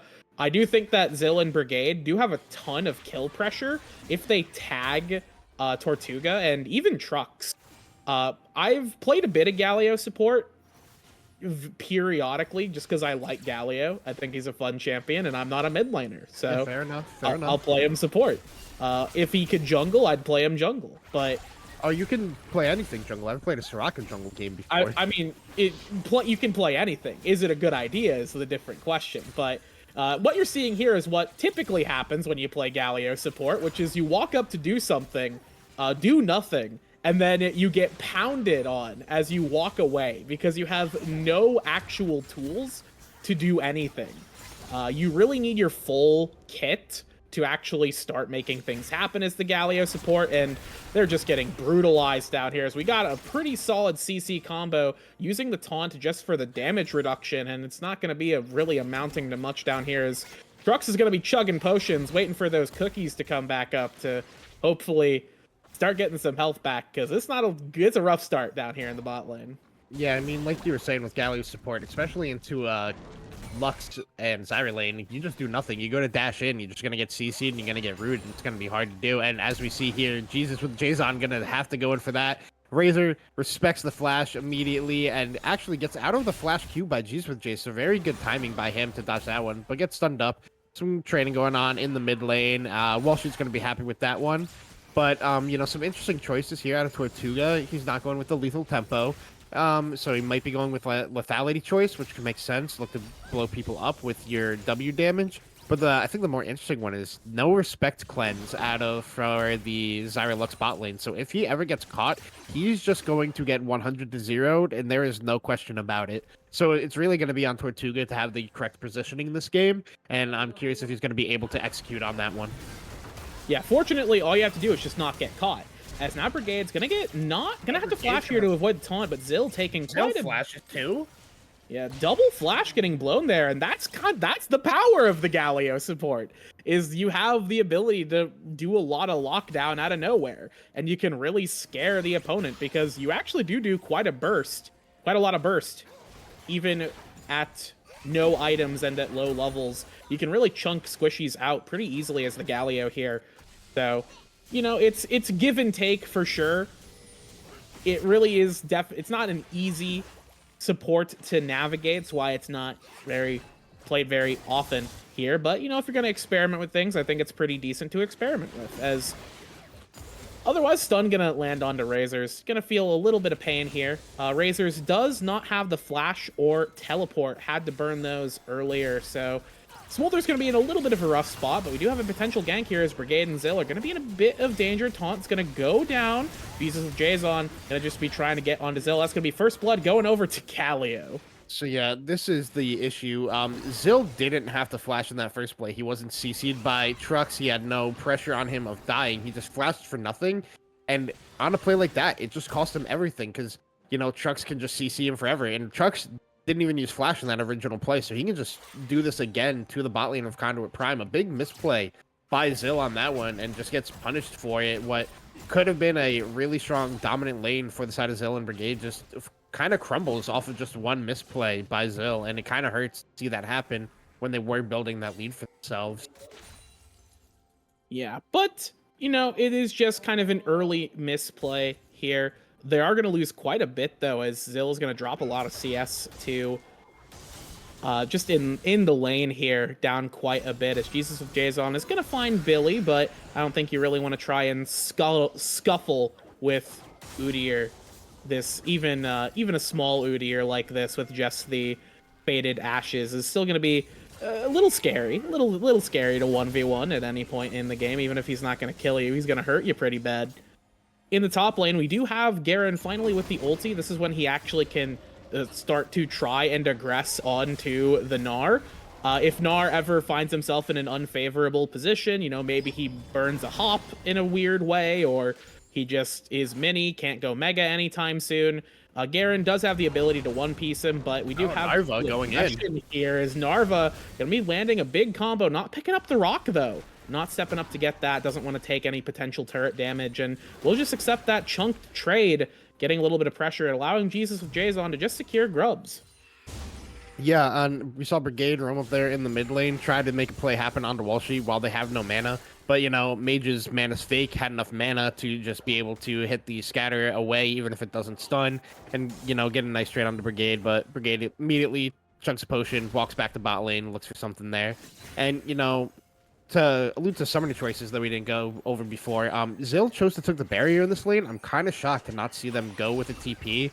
Kind of what you expect on a mage bottom lane, because you can just take you can just farm up, you get your lost chapter, you TP back to the lane, and then you basically just sit in lane until you have TP again, just regenning your mana off of the level up. So definitely interesting to go with the barrier here, as we see Razor take some damage in the mid lane from the Syndra. Two champs both permanently stacking, looking for something, as Tortuga takes a little chunk here.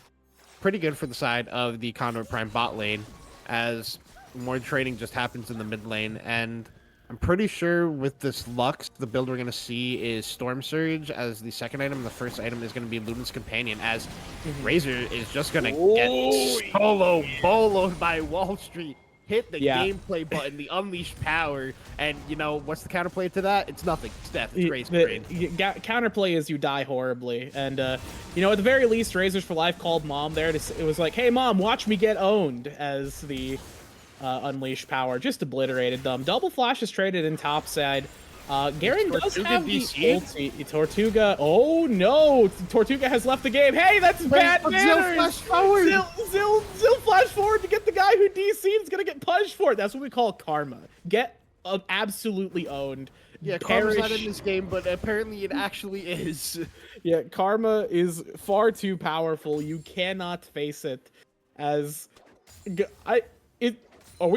they not pausing? Okay. No, right. okay, so Tortuga did reconnect, so apparently not be a pause, or there may be a slight pause on that play. We'll find out shortly.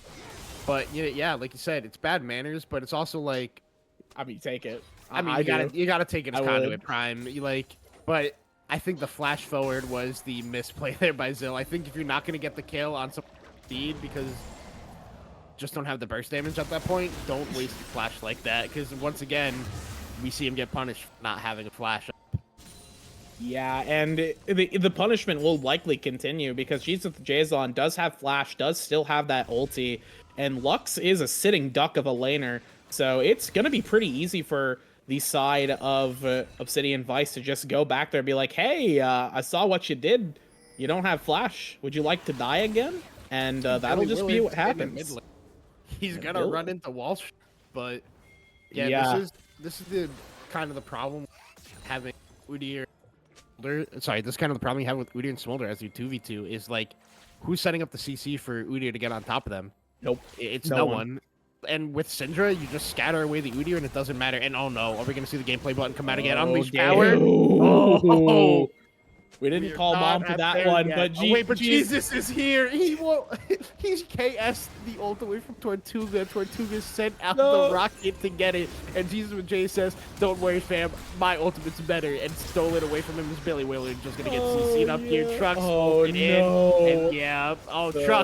and Trucks takes one back in blood from Jay's for his 80 carry there, picking up another kill himself, as Tortuga is going to get chunked out here by the bot lane. And I think if Zill hits that late binding, that's just a 2v2 kill. Yeah, it is definitely a big kill there. But yeah, around that fight, it was just really good stuns coming out from Wall Street. A lot of these Scatter the Weeks have been fantastic, stunning up priority members. Just doing a lot of disruption. Trux is there. The juggling of aggro around that turret was very effective as well. Just a really solid overall game from the side of Obsidian Vice, as they're already starting to mount quite a decent lead for themselves. Only 2k right now, as the flashless bot lane is about to get the punishment on them. Okay, never mind. They back up in time. Good by them. Yeah, they're back up, and I guess there were no ultimates for the side of Obsidian Vice. Without the Glacial Prison, it's just kind of you try and dash at them with your flash, get the stun, but it's a bit too risky, and we're trying to do that into 2 routes is ill-advised, I would say. You're just gonna waste your time. So decides not to waste time, go back and get some farm. And honestly, gotta say, definitely what we expected so far, but Conduit at least is in a better position than they were last game. Yeah, they're still and that's in what we this call game improvement. they're still in this game at this point, which is very big for them. And they do, like I said, they have the scaling of Smolder. I'm curious how many stacks they at, though, if we have the chance. Can we pan up that? Otherwise, okay, so we're sitting at 62 stacks. That We're getting close to a good number. we're close to a good number. Getting close to a good number. And Syndra's also at 65 stacks. So we're very close to hitting double good numbers here live on BOL Cast. As Wall Street just taking a big trade in the Razor. I wonder if he's at that nice number at this point. As Narva just gonna gnar Kluger into the tower and do nothing else there. As Jesus is gonna go in on Billy Willard here.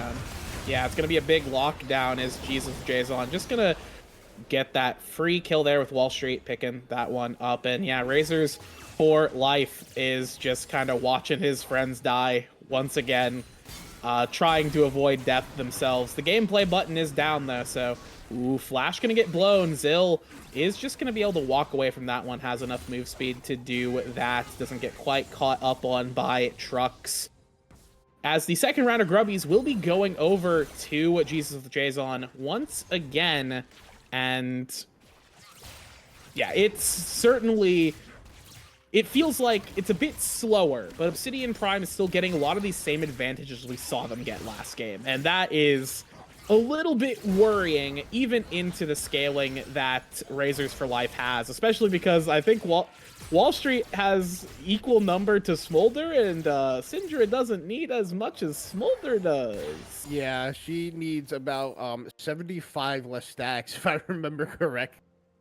But you know, the biggest difference here is like we just see the 2v2 of Wall Street and Jason kind of running at the duo of Conduit Prime, just because they have more innate CC in their kit. It's just like, people might be like, ooh, what's the strongest thing on the patch in Platinum? But at the end of the day, just pick the stuff with more CC, and 9 times out of 10, you're just going to win the game, so you can just kill more people more often.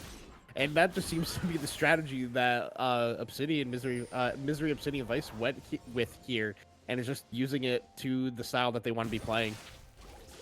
Yeah, I mean, you can't play the game, then you can't do anything. So just CC your opponent and kill them. What are they going to do? There's literally no counterplay. It's just, what are you going to do? Speaking of no counterplay, Syndra doing quite a lot of damage there with the Storm Surge, forcing already Razors for Life to consider recalling here. Not even first item completed on that Smolder. As we are going to be seeing the...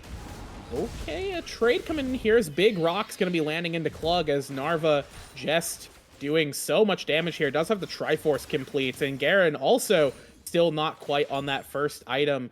Only the Lux on the side of Conduit Prime has picked up that first big item, and it's going to be a little rough. And good night. Called Mom again. Mom, see me get owned. Billy Willard is going to get the slow, will get the Phoenix down, and that is going to be a double tap. Wall Street will crash right here as stocks are falling for the Syndra, but it is still a perfectly fine situation for Obsidian Vice. Oh, the ult by Jesus with the Jays misses onto Billy Willard, but the slow is there, but Billy Willard just going to be able to get out of that one. Some nice baiting there by Mr. Billy William to get out of that one. But we did see, you know, all in all, Conduit Prime on the up here. They have 2 kills earlier than they did last time, and they have taken a turret this game. So, compared to last game, they are winning. I mean, yeah, and I think that even like unironically, I feel like if you're Conduit, you're like, hey, you know, we're not doing as bad. We're not doing so bad. I would feel a lot better about this game if I was them. So, I mean, being in a losing position is definitely still rough. But this is a game where it's like you can feasibly see the win con. The win con is you hope that eventually Smolder, you know, you put him in a place where he doesn't get destroyed by a scary orb lady, and he can start you know, getting some items, and then he can return to the game and start getting those stacks he needs. Which I guess is kind of one of the big tough things about Smolder is you need to hit opponents to get stacks, but you need to farm to hit opponents safely. And if you lose farm early, you can't hit opponents without spending a good 10 minutes on a side quest, just hitting minions for a while. And that just delays you from accomplishing anything and hitting that big late game power that is inevitable with Smolder, but inevitable can be any amount of time between 10 minutes and 100 minutes. And I don't think Conduit Prime will have the time this game to make it happen unless they find a way to slow it down. And it's not like they can't, but it's definitely going to be tough. I mean, a thing we saw before that dragging down, saw that Zill got a half-health chunk onto Wall Street with just his ultimate alone. So that is something that like Conduit Prime could be looking for, is make these pick-out plays with Zill, because he is like actually their strongest member right now. And another thing to like hang their hat on this game's Prime is that your APC Lux is out farming an 80 carry, so like that's just a big W in itself. Like, be proud of that one. You're eating. And we see another chunk here, a quarter health onto Tortuga, with only hitting the Lux ultimate here, the Ultra Spark Laser, something like that. Yeah, a Finalis Funkoln. It's a Final Spark is the ability. Final Spark. I'm gonna just call it Ultra Shock Laser because that sounds more fun. Pretty sure that's what he says in one of her skin ultimate animation. That might actually be Rumble. Super Galaxy Comeback Breaker. Okay, and the yeah, Super so Galaxy Mom comes out, and Billy Willard is dad, I guess, showing up here to protect Smolder as he goes down and pick up another kill onto Wall Street. So, you know, Wall Street is picking up these kills, but getting punished for it, and, you know, letting Billy Willard start to build up those tanky stats and the damage that Udyr can actually start to put out and be a menace. Right, so that's another thing Conduit can be looking for, is like be making these side lane plays. Like maybe Razor doesn't have to die for them, but at least they're making them. Yeah. Kind of looking at, you know, Udyr's ability to make things happen. He decided to opt into Swifties this game as opposed to getting the Mercs, which I think is it's definitely a tough choice in this kind of game because there's a ton of CC you need to worry about. Optimistically, you can double tap E through it, but yeah, that doesn't last forever. And if you kind of have to hope that Obsidian Vices just hits all their buttons at the same time and just eat every single piece of CC, and then Swifties is optimal. But it definitely is. It's a tough choice. It's a tough call. I don't necessarily disagree with getting the Swifties this game. Swifties just feels good on Udyr. It feels good to run faster, and you need to close the gap on your opponent to do anything.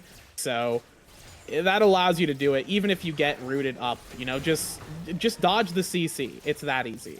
If you're fast enough, you know, you can just dodge every skill shot when you think about it. So very, very true. And, you know, speaking of going fast, Billy Willard didn't choose to go for the ghost of the game, but we see him putting out some good damage here. And instead of going fast, he's slowing down the enemy team as Klug is trying to fight this 2v2. But Narva's here and hits a two-man Gnar into the wall and is shut down. They turn it around. That's Conduit Prime. They're going to only lose two on the backside. I thought it was going to be less. But Jinx is excited. Zill's going to have to try to kite this one away, but I don't think it's going to happen because Tortuga is running them down. Jinx is excited, and Jinx is going to pick up not a triple kill and danced away by Jesus with the Jays on. And I'm pretty sure this is just going to turn into Baron for MZRY. Obsidian Vice here while Wall Street takes down the mid lane turret. Yeah, great support there from Tortuga, landing the slows onto the enemies. You know, getting that extra move speed to deal a little bit of chip damage to allow the actual carries to get the kills.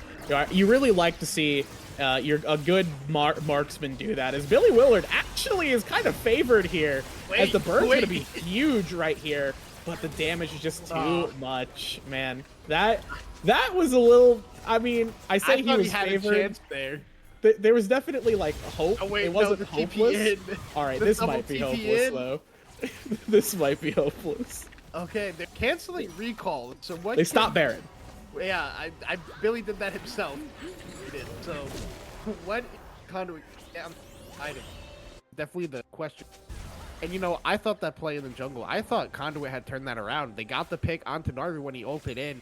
You know, the shutdown went onto Zill. It looked good there for a second, but just the pockets are too heavy on Vice, able to smack him down and pick up all those chase kills after it.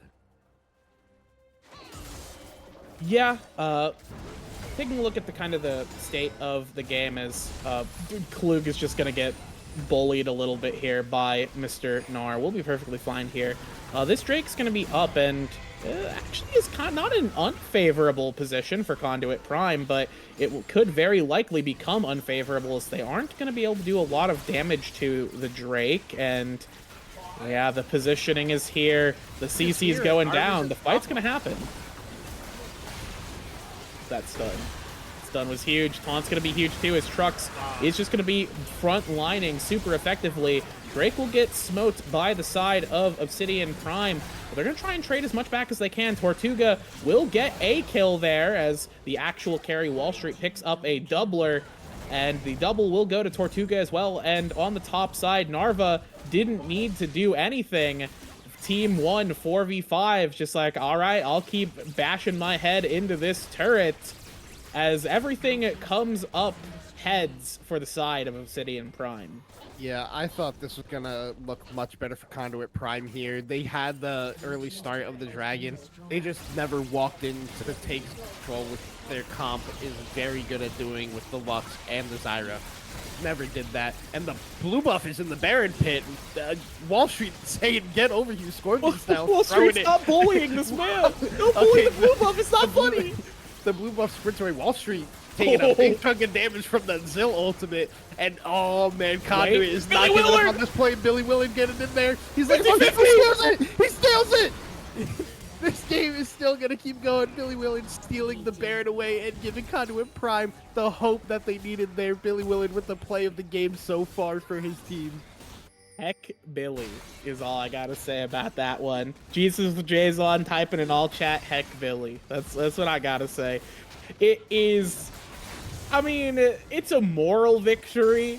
I can't imagine this Baron is gonna do much to the numbers here. Okay, Tortuga actually took psychic damage there. Had to DC for a little bit.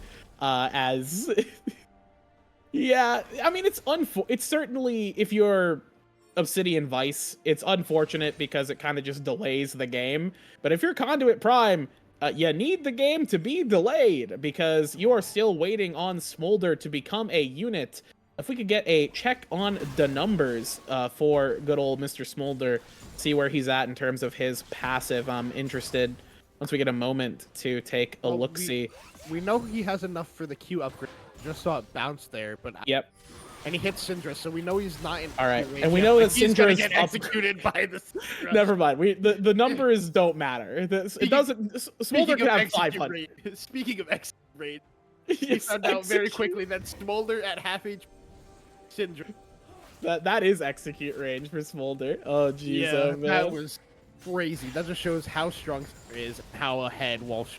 Like I was saying in game 1, this man is possibly the second best mid laner in the league right now. Only the mid laner 5G better than, but Wall Street putting on a show in a case why he's the best alongside the rest of the MZRY Obsidian Vice. Yeah. So okay, we do have Billy Willard. He's gonna get yep, and that's Udyr, folks. That's Udyr. That's Udyr. Sometimes you just get pushed back. Sometimes you double E, and sometimes you don't. That's what happens when you double.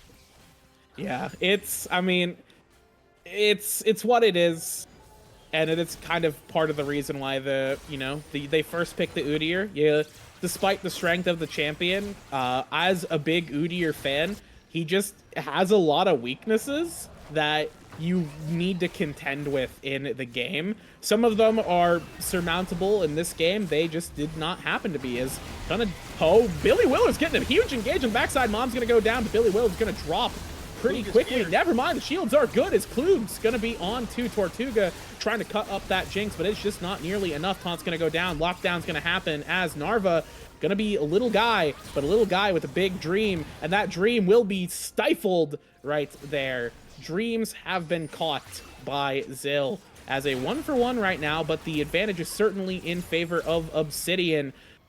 Gonna have to step back here. Billy Willard's gonna get back to full HP. Razors for life, getting that HP back as well. Drake's up in 45. It looks like Obsidian have just decided, okay, we lost our top laner. Let's just clean out your jungle and wait for the Drake. I think that. Hold on, I'm having some mic issues here. Here we go. I think You that good? fight just looks so much better if Razor is at that execute threshold, because they were getting so low on the side of MZRY, Obsidian, Vice. And if he just had those executes, that fight could have actually been game-turning, because Klug did cancel the Galley ultimate, removing a lot of the innate MR and armor that it provides to the ultimate target. It just, like, if Smolder had maybe, like, 5 more stacks of nose, it could have just been a whole different story. And, you know, stealing that Baron, as I said, is play of the game. It's keeping Conduit in this game for much longer than they have any right being, and, you know, allows them to try to make plays like this. Wall Street is super low here, and he just gets sniped by Zill. Oh my gosh. Yeah, that's gonna be a 4v5 right here. And they're on top of Tortuga. Tortuga's Yeah, gonna go down, and Oh, Narva's TP'd in. 43! Big shutdown, but there's still some big gamers alive as Narva is gonna be enraged. Will drop next! And Wait, what's and gonna Klug happen is on the other just side? winning on the backside. Wait! Conduit Prime have Wait found a second. have found a prime opportunity, a prime delivery for this team in this Drake. And that's gonna be the soul taken away, and my soul's feeling being sundered right now is, oh, Prime's gonna getting some gold here. Yeah, MZRY, Obsidian, Vice had the fat lady hanging off stage, and Conduit says, hey, hold her back there, because this game ain't over. She ain't sung yet. And gets the dragon, gets the kills they need, and they're just going to be able to pick up huge bounties on these turrets. And that is big, because they get the outer with a bounty. They're getting the inner 500 gold plus a bounty on top of that. Zill got a shutdown on Wall Street. This is a huge momentum swing, and they're only down 3k now. This is actually a huge momentum swing for Conduit Prime, and this is actually looking like a chance for them to get back in this game, unless Zill gets caught here. And never mind, he just gets down. And wait, Billy Willard on the backside. But Billy, Oh, I think okay. you're in the. I don't think you're in the right place, bud. Leather Club's 3 blocks down. Goodbye. Yeah, that was that was bit what we ambitious. call. That was what we call a bad decision, and it's a particularly bad decision because there's a big purple worm up in 30 seconds, and you are not gonna be alive for it. So, that's actually, I think, one of the worst things that could have happened for Conduit Prime, all things considered. But at the very least, it looks like Vice aren't gonna try and exploit that. They aren't near the Baron. I think they probably should have been just on top of that, because there's nothing they can do to contest. But the split here is very odd. They're on it Agree now. with it, but I think it's not going to matter in the end because there's just too much ground to cover. And I mean, Klug is sitting in a bush, not doing anything, while they... Oh, wait, never mind. He's looking for something. He's going onto Wall Street. They're TPing in TP. with Smolder.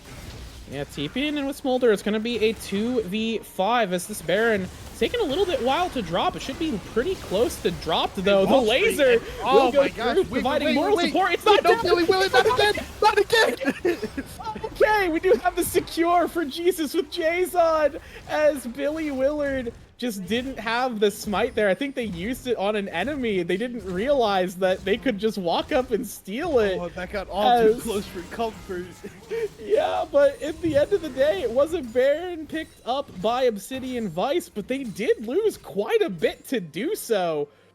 Granted, on the bot side, the split from Narva was enough to crack that in him, so it's definitely not favorable for Conduit Prime, but it could have been a whole lot worse. So if we have a second here, we're 30 minutes of the game. If we can get an update on these Smolder stacks, we'll see if we're really in for a game here, because I'm not even joking.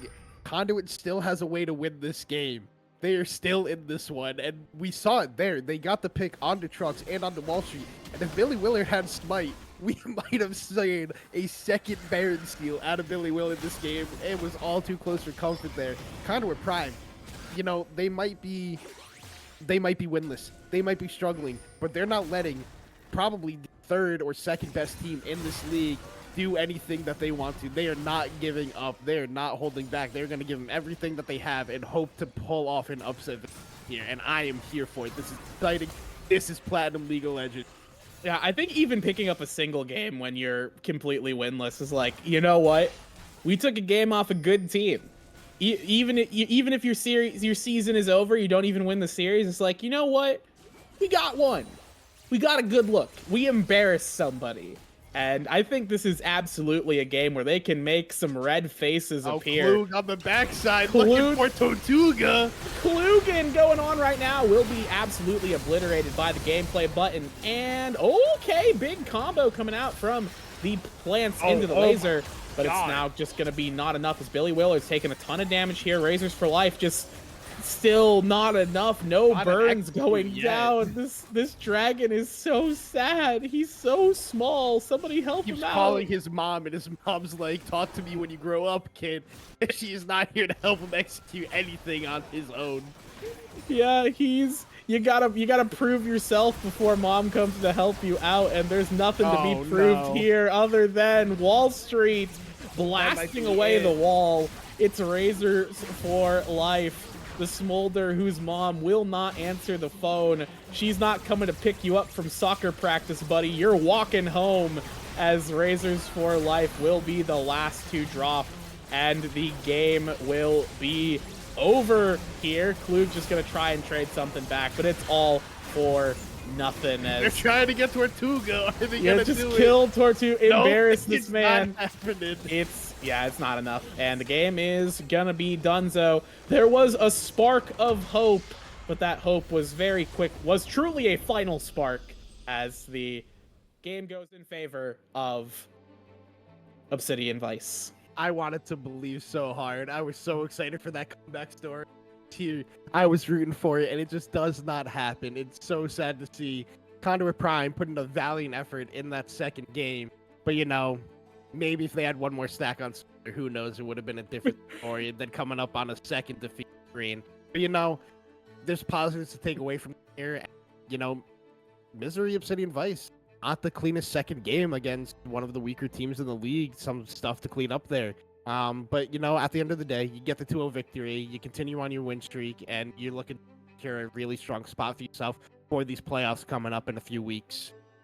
Yeah, and I think, you know, if you're Conduit Prime, you're already winless, so losing another series, again, it never feels good to lose, but especially against a good team, sometimes you just have to take a look and be like, hey, you know, we almost had him.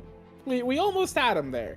And I think that this was a game where they had some signs of life and things that you can very easily iterate on and sort of realize, okay, we have something we can do here. We have things we can try for the next time we play, and they can try and play spoiler for, they could maybe, depending on their schedule, play spoiler for another team and try and make some upset feelings in the playoffs, even if they aren't making it there themselves. And I think, as somebody who, in my one experience in pre-made leagues, was playing spoiler and upsetting a team, you know, there's no better feeling than getting elimed and being the crab in the bucket and taking somebody else down with you.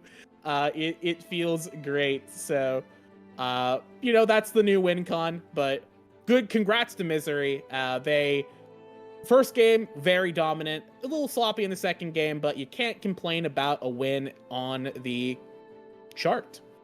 Yeah. I mean, like you said, got the win at the end of the day, and for Conduit Prime, you just gotta hope that, you know, they don't take it too hard to heart and they get a learning. You know, they used to play in gold, recently promoted to platinum, so hopefully they don't take this too hard and they're able to bounce back and continue to grow as a group and as a team. But other than that, it's gonna be it for us here at BOL Platinum. I want to thank our production on the back end of this helping us out here. I want to thank Becky stepping in and filling in as my play-by-play cast. Even with the technical issues, we still got through it, and we still appreciate you being here. But for me and the rest of BOL here, thank you. Have a great night.